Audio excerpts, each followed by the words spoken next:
Hello everyone, मैं doctor Manju शाही संस्कृत हिंदी अध्यापिका हूँ। मैं आज क्लास 10th के बच्चों को संस्कृत व्याकरण का पहला चैप्टर पढ़ाने जा रही हूँ। बच्चों, क्लास 9th में तुम लोग स्वर संधि पढ़ चुके हो। क्लास 10 में व्यंजन संधि पढ़ना है और विसर्ग संधि पढ़ना है। आज मैं व्यंजन संधि तुम सबको पढ़ाने जा रही हूँ। सबसे पहले ये जानते हैं कि व्यंजन संधि की परिभाषा क्या होती है, किसे कहते हैं व्यंजन संधि। जब पूर्व पद व्यंजनांत हो और उत्तर पद का पहला वर्ण व्यंजन या स्वर में से कोई भी हो तो दोनों के मेल से जो विकार उत्पन्न होता है उसे व्यंजन संधि या हल संधि कहते हैं। जैसे वाक प्लस अस्ति।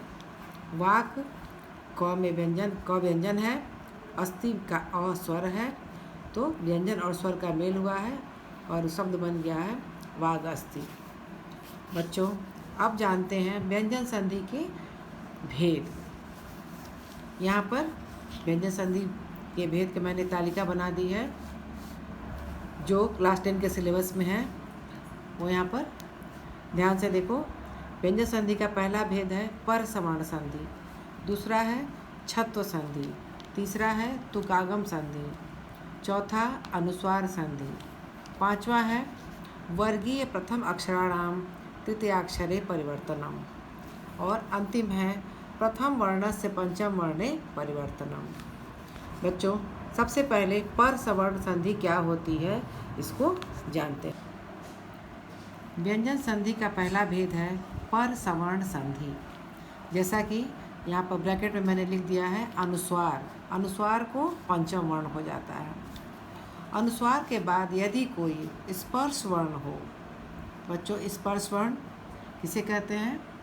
क से लेकर के और म तक के सभी व्यंजन स्पर्श व्यंजन कहलाते हैं। तो अनुस्वार के बाद यदि कोई स्पर्श वर्ण हो तो अनुस्वार के स्थान में उसके आगे वाले वर्ण के वर्ग का पंचम वर्ण हो जाता है।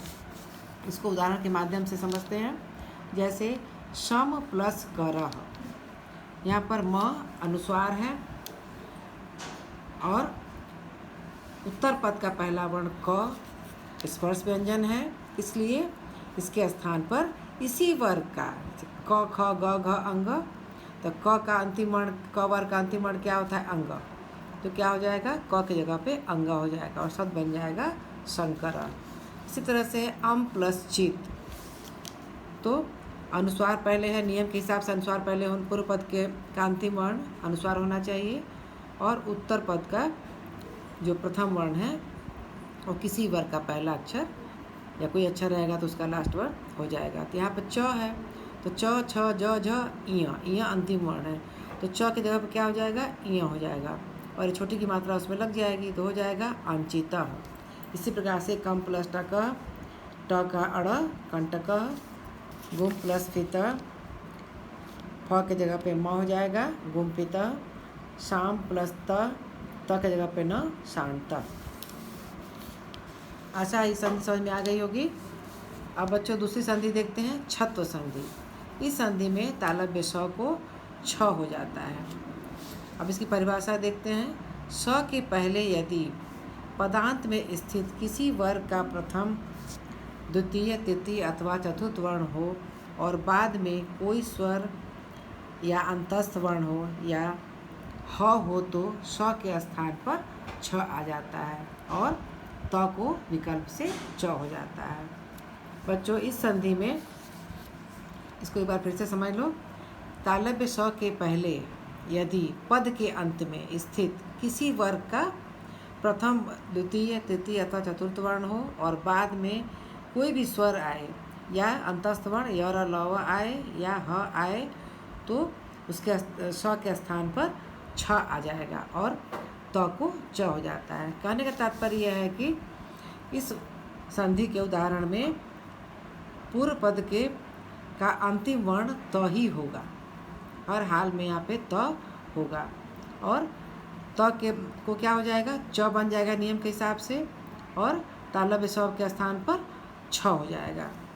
तो इस संधि में जब इसको जोड़ेंगे तो क्या बन जाएगा, त्वक हो जाएगा च और शक हो जाएगा छ, शब्द बनेगा तत्शत्रु।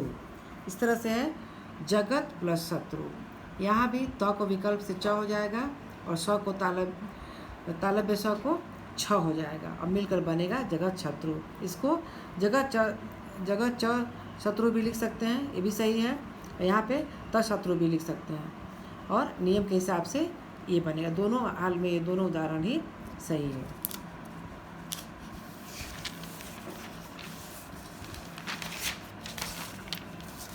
अब तीसरी संधि है तुक आगम संधि। इसको छे च कहते हैं।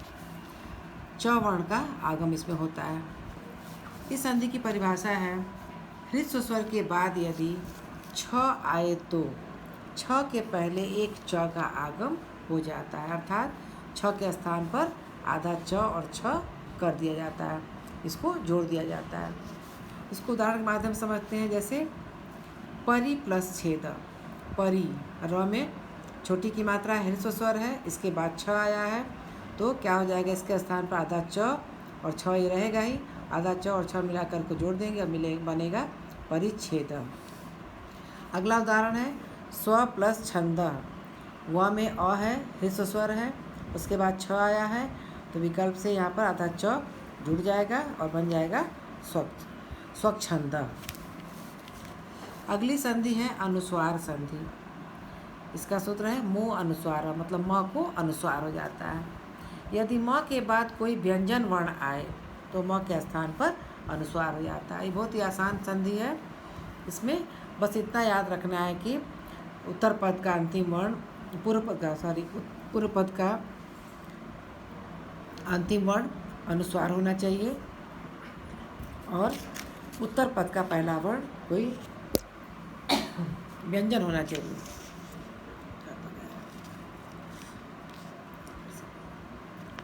इस उदाहरण को फिर से समझ लो। हरिम प्लस वंदे। हरिम पूर्व पद है, पूर्व पद का अंतिम वर्ण म है, अनुस्वार है और बाद में व्यंजन वर्ण है। तो इस संधि में कुछ नहीं करना है, बस इस म के जगह पर अनुस्वार ऐसे लिख देना है। हरि के ऊपर अनुस्वार हो जाएगा और अलग अलग ही लिखेंगे हरिम वंदे। दूसरा उदाहरण है सम प्लस हार। इस उदाहरण में ये म अनुस्वार वर्ण है और उसके बाद व्यंजन आया है तो म के जगह पर अनुस्वार हो जाएगा और शब्द बनेगा संहार।